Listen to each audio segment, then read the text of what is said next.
Hi hello friends, എല്ലാ കൂട്ടുകാർക്കും പത്തരമാറ്റ് സീരിയലിന് വരാൻ പോകുന്ന ഒരു അടിപൊളി എപ്പിസോഡിൻ്റെ റിവ്യൂയിലേക്ക് തന്നെ സ്വാഗതം കേട്ടോ. ചാനൽ ആദ്യമായിട്ടാണ് കാണുന്നുണ്ടെങ്കിൽ ഒന്ന് സബ്സ്ക്രൈബ് ചെയ്ത് ലൈക്ക് ചെയ്ത് സപ്പോർട്ട് ചെയ്യാൻ മറക്കല്ലേ. അങ്ങനെ അവന്തികക്ക് ആ മഹാസത്യം മനസ്സിലായിട്ടോ. കാരണം മറിഞ്ഞിരിക്കുന്ന ആ ശത്രു നാഗേന്ദ്രനായിട്ടുള്ള തൻ്റെ അച്ഛനാണെന്ന് അവർ കണ്ടുപിടിച്ചു. ഇനി താനും അച്ഛനും തമ്മിലുള്ള ബന്ധം എങ്ങാനും അവർ ഞാനും അച്ഛനും എന്നത് തമ്മിൽ ഗൂഢാലോചന ചെയ്തിട്ടാണ് ഇതിനെയൊക്കെ പിന്നിലെന്നെങ്ങാനും കണ്ടുപിടിക്കുകയാണെങ്കിൽ താൻ ഈ വീടിന് പുറത്താണെന്ന് നമ്മുടെ അവന്തികക്ക് മനസ്സിലാവാണ്.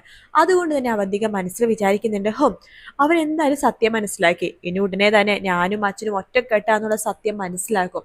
അത് മനസ്സിലാക്കുന്നതിന് മുമ്പ് തന്നെ എൻ്റെയും അനിയേട്ടൻ്റെ വിവാഹം നടത്തിയേ പറ്റൂ. അതിനുശേഷം എനിക്ക് ഇവിടെ നിന്ന് പുറത്താക്കാൻ പറ്റില്ലല്ലോ. അതുകൊണ്ട് തന്നെ എന്തായാലും എത്രയും പെട്ടെന്ന് ആ വിവാഹം നടത്താൻ വേണ്ടി മുത്തശ്ശനോട് അപേക്ഷിച്ചേ പറ്റൂ എന്ന് പറഞ്ഞിട്ട് അവന്തിക നേരെ മുത്തശ്ശൻ്റെ റൂമിലേക്ക് പോവാണ്. മുത്തശ്ശ, ഞാനത് അകത്തേക്ക് കയറി വന്നോട്ടെ? അതെന്താ മോൾ അകത്തേക്ക് വാ എന്ന് പറഞ്ഞ് വിളിക്കുകയാണ്. മുത്തശ്ശ, ഞാൻ മുത്തശ്ശനോട് ഒരു കാര്യം പറഞ്ഞിരുന്നല്ലോ, എനിക്ക് അനിയേട്ടന് ഇഷ്ടമാണ്, അനിയേട്ടനെ വിവാഹം കഴിച്ച് ഈ വീട്ടിൽ തന്നെ തുടരാനാണ് എൻ്റെ ആഗ്രഹമെന്ന്. അതെ, മോളത് പറഞ്ഞതാണല്ലോ, അത് ഞങ്ങൾ അനിയേട്ടത്ത് സംസാരിച്ചും ചെയ്തായിരുന്നു. എനിക്ക് മനസ്സിലായി മുത്തശ്ശ, അനിയേട്ടന് എന്നെ ഇഷ്ടമൊന്നുമില്ലെന്ന്. പക്ഷേ ഞാൻ മുത്തശ്ശനും മുത്തശ്ശിക്കും വാക്ക് തരാണ്, എന്നെ വിവാഹം കഴിച്ചു കഴിഞ്ഞാൽ അനിയേട്ടൻ ആ തീരുമാനത്തിൽ നിന്ന് മാറും. എന്നെ ഇഷ്ടമല്ല എന്നൊരു തീരുമാനം ഇപ്പം പറയുന്നുണ്ടല്ലോ, അത് മാറി എന്നെ ഒരുപാട് ഇഷ്ടമാണെന്ന് പറയും. അങ്ങനെ പറയിപ്പിക്കും ഞാൻ. അത് എനിക്ക് വിട്ടേക്ക്, ഞാൻ എന്തായാലും അനിയേട്ടനെ മാറ്റിയെടുക്കും. അനിയേട്ടന് എന്നോടുള്ള പ്രണയവും സ്നേഹവും ഒക്കെ ആ മനസ്സിൽ ഞാൻ നിറയ്ക്കും. അനിയേട്ടൻ ഇപ്പം എന്നെ സഹോദരനെ പോലെ കാണുന്നതൊക്കെ പറഞ്ഞിട്ട് വെറുതെ ഒഴിഞ്ഞു മാറാണ്. ഒരിക്കലും അതെന്നല്ല മുത്തശ്ശ കാരണം. അനിയുടെ മനസ്സിൽ ഇപ്പോഴും അവളാ, ആ നന്ദു, അതാണ് എല്ലാത്തിനും കാരണം. അതുകൊണ്ട് മുത്തശ്ശ, എൻ്റെയും അനിയേട്ടൻ്റെ വിവാഹം എത്രയും പെട്ടെന്ന് നടത്തിത്താ. നന്ദുവിനെ അനിയേട്ടൻ്റെ മനസ്സിൽ നിന്നെടുത്ത് പറിച്ച് കളഞ്ഞതിന് ശേഷം ഞാൻ ആ മനസ്സിലേക്ക് കുടിയേറാൻ കുറച്ച് ദിവസങ്ങൾ, അല്ലെ കുറച്ച് മണിക്കൂറുകൾ മാത്രം മതി എനിക്ക് അത്രയ്ക്ക് വിശ്വാസമുണ്ട് അനിയേട്ടന് ഇഷ്ടം എന്താണ്, ഇഷ്ടക്കേട് എന്താണ്. പിന്നെ ഈ വീട്ടിൽ ജനിച്ച് വളർന്നതല്ലേ ഞാൻ, ആ കാര്യങ്ങളൊക്കെ എനിക്ക് നന്നായിട്ട് അറിയാം. അതുകൊണ്ട് മുത്തശ്ശൻ എത്രയും പെട്ടെന്ന് ഞങ്ങളുടെ വിവാഹ നിശ്ചയമെങ്കിലും നടത്തി തരണം. ശരി മോള്, അതിനെക്കുറിച്ച് അല്ലെങ്കിൽ ഞാനും ഇയാളും സംസാരിച്ചുകൊണ്ടിരിക്കുകയായിരുന്നു. ഞാനൊരു കാര്യം ചെയ്യാം, എല്ലാവരും ഒന്ന് വിളിപ്പിച്ച് ഇതിനെക്കുറിച്ചൊന്ന് സംസാരിക്കാം എന്ന് പറയാണ്. അങ്ങനെ എല്ലാവരെയും വിളിപ്പിക്കുന്നുണ്ട് മുത്തശ്ശൻ. ശേഷം മുത്തശ്ശൻ എല്ലാവരുടെ കൂടി പറയാണ്, അതെ, നിങ്ങളുടെ എല്ലാവർക്കുമായിട്ട് എനിക്കൊരു കാര്യം പറയാനായിട്ടുണ്ട്. എന്താ അച്ഛാ എന്ന് ദേവയാനി ചോദിക്കുമ്പോൾ, പറയാം, എല്ലാവരും വരട്ടെ എന്ന് പറയാണ്. അങ്ങനെ എല്ലാവരും വരുന്നുണ്ട്. എന്താ അച്ഛാ, ഇനിയെങ്കിലും പറ, എന്താ കാര്യം? നയനമോളുടെ 7ാം മാസ ചടങ്ങിനെ കുറിച്ചാണോ പറയാൻ വരുന്നത്? അതൊന്നും എനിക്ക് ശ്രദ്ധിക്കേണ്ട കാര്യമില്ലല്ലോ. ഞാൻ അതിനെക്കുറിച്ചൊന്നല്ല പറയാൻ വേണ്ടി വിളിപ്പിച്ചത്. പിന്നെ എന്താ അച്ഛാ എന്ന് ചോദിക്കുമ്പോൾ, അത് നിങ്ങളുടെ എല്ലാത്തിനും ഓൾറെഡി പറഞ്ഞൊരു കാര്യമാണ്, നമ്മുടെ അനിയുടെയും അവന്തികയുടെ വിവാഹ കാര്യം.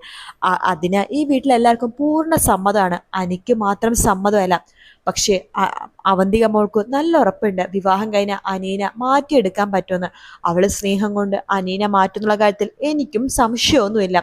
അതുകൊണ്ട് നമ്മുടെ അനിയുടെയും അതുപോലെ തന്നെ അവന്തികയുടെ വിവാഹ നിശ്ചയം ഉടനെ നല്ലൊരു മുഹൂർത്തത്തിൽ നടത്താനാണ് എൻ്റെ തീരുമാനം എന്ന് മുത്തശ്ശൻ പറയുമ്പോൾ, അത് ശരി വെച്ചുകൊണ്ട് എല്ലാവരും അത് കൈയടിച്ച് പാസ്സാക്കുക കേട്ടോ. ഇത് കണ്ടുകൊണ്ട് നമ്മുടെ നവ്യ അവിടെ മാറി നിൽക്കുന്നുണ്ട്. നവ്യ മനസ്സിൽ വിചാരിക്കുകയാണ്, എനിക്കിതിലൊന്നും അഭിപ്രായം പറയാൻ പറ്റുന്നില്ല. കാരണം എന്തെങ്കിലും അഭിപ്രായം പറഞ്ഞു കഴിഞ്ഞാൽ എല്ലാവരും കൂടി തൻ്റെ മെക്കിട്ടായിരിക്കും കയറുന്നുണ്ടാവുക. പക്ഷേ മുത്തശ്ശൻ ചെയ്ത ഈ തീരുമാനം വളരെ തെറ്റായിപ്പോയി. അനിക്ക് അവന്തികനെ കണ്ണെടുത്താൽ കണ്ടുകൂടാ. അവനൊരു സ്വന്തം പെങ്ങളെ പോലെയാണ് അവന്തികനെ കാണുന്നത്.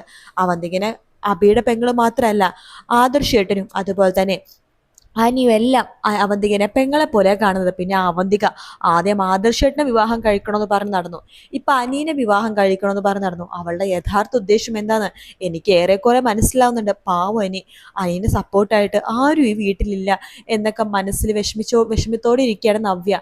ആ സമയത്താണ് അനി അവിടേക്ക് വരുന്നത്. എന്താ മുത്തശ്ശ, ഇവിടെ ഒരു ഗൂഢാലോചന, നിന്റെ വിവാഹ നിശ്ചയത്തിനെ കുറിച്ച് പറയുമായിരുന്നു മോനെ. ഈ ഞായറാഴ്ച വിവാഹ നിശ്ചയം നടത്താനാ ഞങ്ങളെല്ലാവരും തീരുമാനിച്ചിരിക്കുന്നത്. എന്തൊക്കെയാ മുത്തശ്ശൻ ഈ പറയണത്? എൻ്റെ സമ്മതമില്ലാതെ എൻ്റെ വിവാഹ നിശ്ചയം നടത്താനോ? മുത്തശ്ശ, എനിക്കതിൽ താല്പര്യമില്ല. മുത്തശ്ശൻ എന്താ എൻ്റെ ഭാഗത്തുനിന്ന് ചിന്തിക്കാത്ത, എൻ്റെ മനസ്സ് മനസ്സിലാക്കാത്ത ആരും എന്തായി വീട്ടിലെ? വല്യമ്മയാണെങ്കിൽ എൻ്റെ മനസ്സ് മനസ്സിലാക്കുമെന്ന് ഞാൻ വിചാരിച്ചു. ആദർശേട്ടനെ പോലെയാ ഞാൻ, അല്ല, ആദർശേട്ടനേക്കാളും മുകളിൽ വല്യമ്മ എന്നെ സ്നേഹിച്ചിരുന്നു എന്ന് എനിക്കറിയാം. എന്നിട്ടും വല്യമ്മ പോലും എൻ്റെ മനസ്സ് മനസ്സിലാക്കുന്നില്ലല്ലോ. ഈ വീട്ടിൽ എൻ്റെ അച്ഛനും അമ്മയും ആരും എന്നെ മനസ്സിലാക്കുന്നില്ല. ആദ്യം അനാമികനെ തലയിലെടുത്ത് വെച്ചു, അത് പിന്നെ മുത്തശ്ശൻ വാക്ക് കൊടുത്തതല്ലേ. മുത്തശ്ശന്റെ വാക്ക് തെറ്റിക്കേണ്ടെന്ന് പറഞ്ഞിട്ടാണ് ഞാൻ അന്ന് അനാമികനെ വിവാഹം കഴിച്ചത്. അന്നത് വേണ്ടെന്ന് വെച്ചിരുന്നെങ്കിൽ നന്ദു ഇപ്പോൾ എൻ്റെ ഭാര്യയായിട്ട് ഈ വീട്ടിലിരുന്നാനെ. അത് എന്നാലും സംഭവിച്ചു. വീണ്ടും എന്നെ നിർബന്ധിക്കുകയാണ് അവന്തികനെ വിവാഹം കഴിക്കാൻ. ഇല്ല, ഞാൻ വിവാഹം കഴിക്കില്ല. അങ്ങനെ വിവാഹം കഴിക്കണേക്കാൾ നല്ലത് ഞാൻ പോയി ആത്മഹത്യ ചെയ്യാണ്. എൻ്റെ ഇഷ്ടത്തിനും എൻ്റെ സ്നേഹത്തിനും എൻ്റെ വാക്കിനും ഒരു വില ഈ വീട്ടിലാരും തരുന്നില്ല എന്ന് പറഞ്ഞിട്ട് വിഷമത്തോടു കൂടി തന്നെ അനി അകത്തേക്ക് കയറി പോവാണ്. അത് കേട്ടിട്ട് മുത്തശ്ശന് ഒരു കുലുക്കും ഇല്ല കേട്ടോ. അവൻ അങ്ങനെയൊക്കെ പറയും. നമുക്ക് നമ്മുടെ വഴിക്ക് ചിന്തിക്കണം. അവനും അവന്തിക ഒരുമിച്ച് ജീവിക്കാൻ തുടങ്ങിക്കഴിഞ്ഞാൽ ഈ ഇഷ്ടക്കുറവൊക്കെ മാറിക്കോളും എന്നൊക്കെയാണ് മുത്തശ്ശൻ ഇങ്ങനെ പറഞ്ഞുകൊണ്ടിരിക്കണം. നവ്യ മനസ്സിൽ വിചാരിക്കണം, മുത്തശ്ശൻ എന്താ ഇങ്ങനെ കൊച്ചുമക്കളുടെ മനസ്സറിഞ്ഞ് ഒട്ടും മുത്തശ്ശൻ ഇപ്പൊ പെരുമാറുന്നില്ല, മുത്തശ്ശൻ എന്താ ഇപ്പൊ ഇങ്ങനെയൊക്കെ പെരുമാറുന്നത് എന്നൊക്കെ നവ്യം ഇങ്ങനെ വിചാരിക്കുക കേട്ടോ. നവ്യ അനിയുടെ അടുത്തേക്ക് പോയി നോക്കുമ്പോഴേക്കും അനി റൂമിൽ ആകെ വിഷമിച്ചിരിക്കുകയാണ്. നവ്യ അനിയുടെ അടുത്തേക്ക് പോകുന്നുണ്ട്. അനി, എന്താ എടുത്തി? അനിയുടെയും അവന്തികയുടെ വിവാഹ നിശ്ചയം നടത്താൻ വേണ്ടി മുത്തശ്ശൻ തീരുമാനിച്ചല്ലേ? എനിക്കറിയാം എനിക്കിഷ്ടം ഇപ്പോഴും നന്ദുവിനെയാണെന്ന്.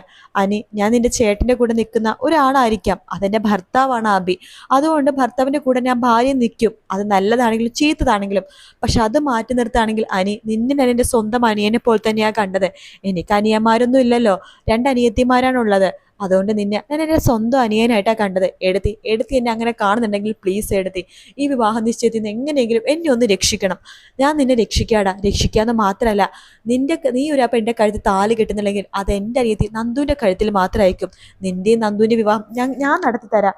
എടുത്തി അതിനെയൊക്കെ സാധിക്കോ? നന്ദു അതിനെ സമ്മതിക്കോ? വീട്ടുകാരുടെ സമ്മതം ഇല്ലാതെ അവള് വിവാഹത്തിന് സമ്മതിക്കില്ല. ഇവിടെയാണെങ്കിൽ മുത്തശ്ശനാണെന്നുണ്ടെങ്കിൽ എൻ്റെ വിവാഹ നിശ്ചയം ഏകദേശം ഈ ഞായറാഴ്ച നടത്താന്നൊക്കെയാണ് തീരുമാനിച്ചിരിക്കുന്നത്. എനിക്കാണെങ്കിൽ നാട് വിട്ടു പോയാൽ മതിയെന്നേ ഉള്ളൂ എടുത്തി. നീ അതിനെക്കുറിച്ച് ചിന്തിക്കല്ലേ, ഞാനില്ലേ നിന്റെ കൂടെ. ഇവിടെ നിന്റെയും അവന്തികയുടെ വിവാഹ നിശ്ചയം നടത്തുന്ന അതേ സമയത്ത് തന്നെ നിന്റെയും നന്ദുവിൻ്റെ വിവാഹ നിശ്ചയം ഞാൻ നടത്തും. അല്ലെങ്കിൽ വിവാഹം നടത്തി ഞാൻ കാണിച്ചു തരും. പക്ഷേ അതിനെൻ്റെ അനാമികയായിട്ടുള്ള വിവാഹം ബന്ധം വേർപെടുത്തിയിട്ടില്ലല്ലോ. ശരി തന്നെ ആയിരിക്കാം, പക്ഷെ നമുക്ക് വേറെ വഴിയില്ല. ഇനി നമുക്കിത് നടത്തിയേ പറ്റൂ. അറിയാലോ മുത്തശ്ശൻ്റെ സ്വഭാവം. മുത്തശ്ശൻ എന്തായാലും പിടിച്ച പിടിയാലാണ്. ചിലപ്പോൾ ഈ വിവാഹം നടത്തി കഴിഞ്ഞാൽ നിന്നെ ചിലപ്പോൾ ഈ തറവാട്ടിൽ നിന്ന് പുറത്താക്കും.